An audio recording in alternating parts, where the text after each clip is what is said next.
Ici, j'ai juste mis un objet texte, mais il y a différents objets qui peuvent être ajoutés. En fait, on a toute la liste dans la barre des outils juste en haut.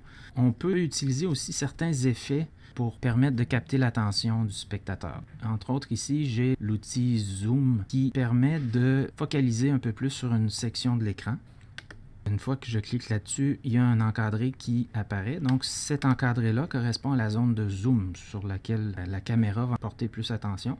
Donc, disons ici que je veux m'intéresser un peu plus à certaines colonnes de mon document Excel. Donc, je peux décider d'apporter le zoom sur cette zone-là. Et on voit que le zoom a été ajouté dans la liste des objets. Il y a un objet zoom qui est ajouté ici.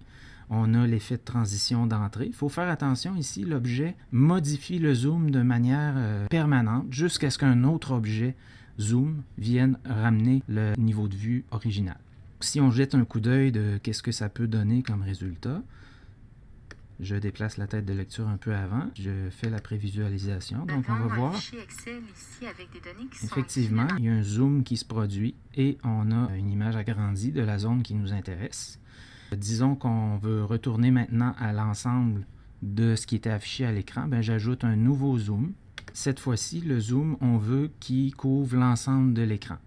Donc, je peux aller à la main et étirer le rectangle sur l'ensemble de l'écran. L'outil Zoom a ça de particulier qu'il y a un seul objet zoom pour la diapositive complète, mais il y a plusieurs exécutions de zoom. Donc, à chaque fois, il suffit de préciser quel est le pourcentage d'agrandissement ou de réduction selon le cas. On peut aussi attirer l'attention avec d'autres outils. Par exemple, on a ici l'outil de mise en surbrillance qui crée une zone, un encadré dont on peut changer le type de forme avec les propriétés, la couleur. Donc, ça crée un encadré coloré différemment qui permet d'attirer l'attention sur quelque chose de particulier.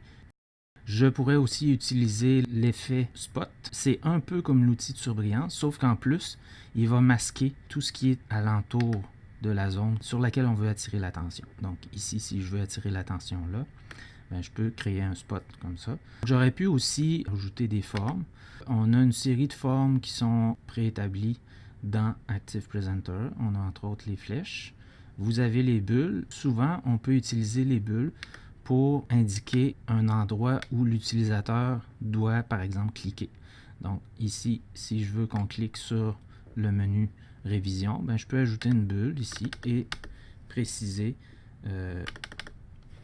que je veux que l'utilisateur clique sur le menu Révision. Donc si je décale un petit peu ici, puis que je regarde qu'est-ce que ça donne, et donc j'ai mon zoom, on a le spot, on a le surbrillant et on a la bulle qui s'affiche.